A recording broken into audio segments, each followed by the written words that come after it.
पाकिस्तान अवामी तहरीक पाकिस्तान के सियासी मंजरनामे पर उभरने वाली वो पहली सियासी जमात थी जिसके कायद ने इसकी तश्कील के वक्त ये कहा था कि पाकिस्तान अवामी तहरीक का जो असल मद्दे मुकाबल है वो अफराद नहीं, ये निज़ाम है। वो निज़ाम जिसमें अहल आदमी के लिए इंतखाब का दरवाज़ा बंद कर दिया गया है। वो निज़ाम है जिस निज़ाम में आम आदमी हिस्सा नहीं ले सकता, जिसमें दंद दौंस और धांधली के बगैर आप आगे नहीं बढ़ सकते। 1989 में जब लाहौर मोची दरवाज़ा में पाकिस्तान अवामी तहरीक का क़याम में लाया गया तो तब डॉक्टर ताहिर कादरी ने इस बात का ऐलान किया था। और उस वक्त से लेकर आज तक पाकिस्तान अवामी तहरीक अपने इस मौक़िफ़ पर कायम है कि इस निज़ाम में रहकर तब्दीली मुमकिन नहीं। अगर इस निज़ाम में रहकर तब्दीली मुमकिन होती तो वो तब्दीली गुज़श्ता इलेक्शन में आ गई थी, लेकिन क्या वो तब्दीली इस निज़ाम को तब्दील कर पाई? क्या वो लोगों को उनके बुनियादी हकूक़ दिला पाई? क्या वो तब्दीली कोई सिमत मुतय्यन करने में कामयाब हुई जो इस कौम को कोई वाज़ेह सिमत दे सके? यकीनन आज PTI के कारकुन ही नहीं, PTI की क़यादत भी मुस्तरब है, PTI की क़यादत भी परेशान है। तो दोस्तों, इन हालात में पाकिस्तान अवामी तहरीक जिसका पहले दिन से ये स्टांस था कि इस निज़ाम में गुंजाइश ही नहीं है अहल आदमी के ऊपर आने की, हम आज भी अपने इस मौके पर खड़े हैं और इस पर जद्दोजहद कर रहे हैं कि इस निज़ाम को इस तरह तब्दील किया जाए कि आम आदमी को एक्सेस मिले आपके कानूनी इदारों में और आपके मुंतखब इदारों में आगे आने के लिए। पाकिस्तान अवामी तहरीक ने एक बार फिर नए बल्दियाती इलेक्शन में इस बुनियाद पर हिस्सा लेने का फ़ैसला किया है कि जो रिफॉर्म्स हुई हैं वो रिफॉर्म्स इतनी ज़बरदस्त हैं कि अगर आम आदमी चाहे अपनी सोशल वर्क की बुनियाद पर, अपनी मेहनत की बुनियाद पर, अपने सोशल कॉन्टेक्स्ट की बुनियाद पर, तो वो इसमें अच्छा रिज़ल्ट ले सकता है।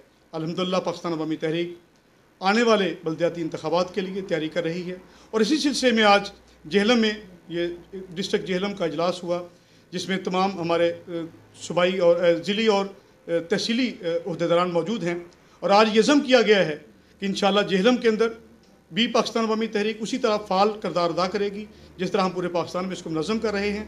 और इंशाअल्लाह जल्द जेहलम के अंदर जिस तरह के फलाही कामों का आगाज़ कर दिया गया है, फिल्ट्रेशन प्लांट का आगाज़ हुआ, महलों की सफाई का और साफ़ पानी की सप्लाई का आगाज़ पाकिस्तान अवामी तहरीक कर चुकी है। इस सिलसिले को हम आगे बढ़ाएंगे और पाकिस्तान भर में फैलाएंगे और इंशाअल्लाह पाकिस्तान अवामी तहरीक आइंदा बल्दियाती इंतखाबात में एक बड़ी पार्टी के तौर पर उभरेगी। दोस्तों, पाकिस्तान के मौजूदा निज़ाम जिसने इस मुल्क को $100 अरब का कर्जा दिया, जिसने इस मुल्क के इदारे तबाह कर दिए, जिसने इस मुल्क में नाअहलों को बड़ी सीट पर बिठाकर आज हालत ये कर दी कि कोई एक इदारा भी अपने पाँव पर खड़ा नहीं है, सारे इदारे मफलूज हैं, पूरे मुल्क की इकानमी मफलूज है।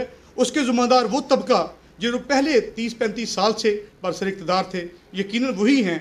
लेकिन उसके बाद जो तब्दीली आई और हमारा जो मौक़िफ़ था कि इस निज़ाम में रहकर तब्दीली नहीं आ सकती, आज हम ये कहने में ज़्यादा ताकत से ये बात कह रहे हैं कि अगर इस निज़ाम में तब्दीली मुमकिन होती तो वो तब्दीली आ चुकी है।